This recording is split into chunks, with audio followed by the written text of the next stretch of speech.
வேலூரில் இருந்து குடியாத்தம் என்கிற அற்புதமான நகரில் இருந்து வருகை தந்திருக்கிற அன்பிற்கும் பாசத்திற்கும் உரிய அக்கா நித்ய பிரியா அவர்கள் ஒரு அரங்கு நிறைந்த கைத்தட்டலோடு வருகிறார். வாங்க.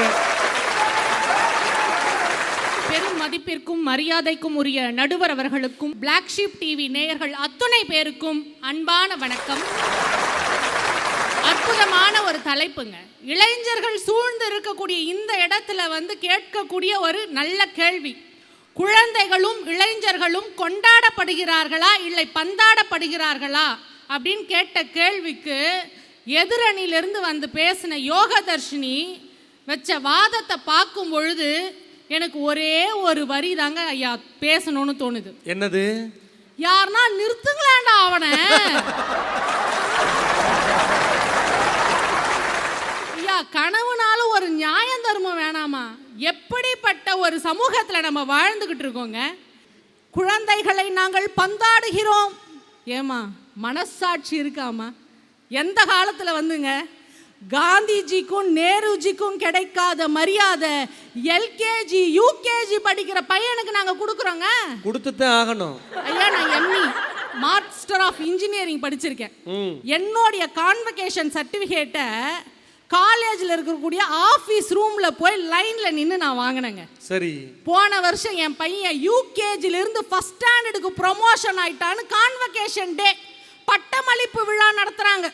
அவன் மஞ்சள் கோட்டு மஞ்சள் தொப்பியை போட்டுக்கிட்டு அப்படியே என்னவோ டாக்டர் பட்டம் வாங்குற மாதிரி மேடையில் நிற்கிறான்.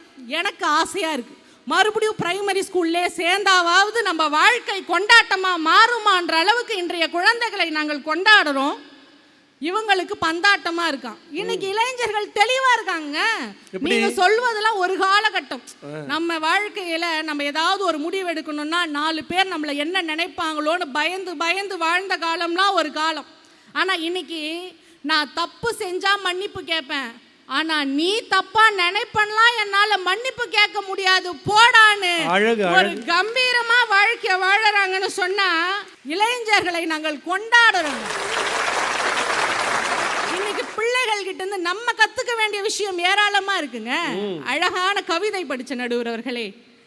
பக்கத்து இருக்கை பயணியிடம் புன்னகை கூட செய்யாமல் நீள்கிறது பயணம்.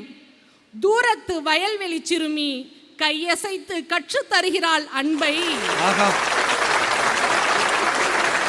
இப்படி இன்னைக்கு குழந்தைகளிடத்தில் அன்பை அறத்தை நாம் கற்றுக்கொள்ள வேண்டும். அதை கற்றுக்கொள்ள இன்றைய பெற்றோர்களும் சமுதாயமும் தயாராக இருக்கிறது என்பதை நீங்க கவனத்தில் வச்சுக்கணுங்க.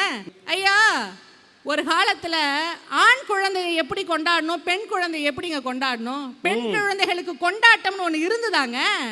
ஆண் பிறந்தால் அள்ளி கொடுக்கிறார்கள், ஏனோ பெண் பிறந்தால் கள்ளிப்பால் கொடுக்கிறார்கள்னு பெண் பிள்ளை பிறந்தாலே பாவம்னு நினைச்சதெல்லாம் ஒரு காலம்ங்க. ஆனா இன்னைக்கு நமக்கு பொம்பளை பிள்ளை பிறந்துராதான்னு ஒவ்வொருத்தரங்களும் கோயில் குளமா ஏறி இறங்குறாங்க. பெண் பிள்ளை பிறந்தால் டாட்ஸ் லிட்டில் பிரின்சஸ்களாக இளவரசியா வலம் வருமேங்க. அதுக்கு ஆண் குழந்தைகளுடைய கனவையும் பெண் குழந்தைகளுடைய கனவையும் சமமாக பார்க்கக்கூடிய சூழ்நிலை இன்னைக்கு உருவாயிருக்குங்க. அதற்கு மிக சிறந்த உதாரணம் செஸ் உலகையை ஆட்டி படைத்து கொண்டிருக்கக்கூடிய சகோதர சகோதரியான பிரக்ஞானந்தாவும் வைஷாலியும் என்று சொன்னால், ஆண் பிள்ளைக்கு என்ன கனவுக்கு நம்ம உறுதுணையா இருக்கிறோமோ அதே மாதிரி என் பெண் பிள்ளையினுடைய கனவுக்கும் நான் உறுதுணையா இருப்பேன்னு ஒரு பெற்றோர்கள் இருக்கிறாங்க பாருங்க. அது கொண்டாட்டம் இல்லையா? ஐயா, ஒரு காலத்துல திரையில் இருப்பவர்களை தான் நாம் நட்சத்திரங்களாக கொண்டாடினோம். ஆனால் இன்னைக்கு தரையில் இருக்கக்கூடிய இளைஞர்கள் செய்யக்கூடிய சாதனையும் நாங்கள் நட்சத்திரங்களாக கொண்டாடுறோம்னு சொன்னா அது கொண்டாட்டம் இல்லையாங்க? ஐயா, வாழ்க்கையில தினம் தினம் பல சோதனைகளையும் சவால்களையும் சந்தித்து வருபவர்கள் தான் 3ஆம் பாலினம்னு சொல்லக்கூடிய திருநங்கைகள்ங்க. அவர்களுடைய வாழ்க்கையில கூட இன்னைக்கு படிப்படியா எவ்வளவு முன்னேற்றம் தெரியுங்களா? அதற்கு மிக சிறந்த உதாரணம் இந்தியாவின் முதல் காவல் அதிகாரியா வந்திருக்கக்கூடிய பிரித்திகா யாஷினி என்று சொன்னால் நடுவர் கூட ஆரம்பத்திலேயே சொன்னாரு, மாற்றங்களோடு இணைந்து போகும் பொழுது மட்டும்தான் இந்த சமூக முன்னேற்றத்தை அடையும்னா இந்த மாற்றங்களை எல்லாம் நீங்க கொண்டாடி பாருங்க. அடுத்த தலைமுறை அடுத்த கட்டத்துக்கு போகுங்க. நம் தேசத்தினுடைய கனவே இளைஞர்களுடைய கையிலும் குழந்தைகளுடைய கையிலும் தான் இருக்கிறது.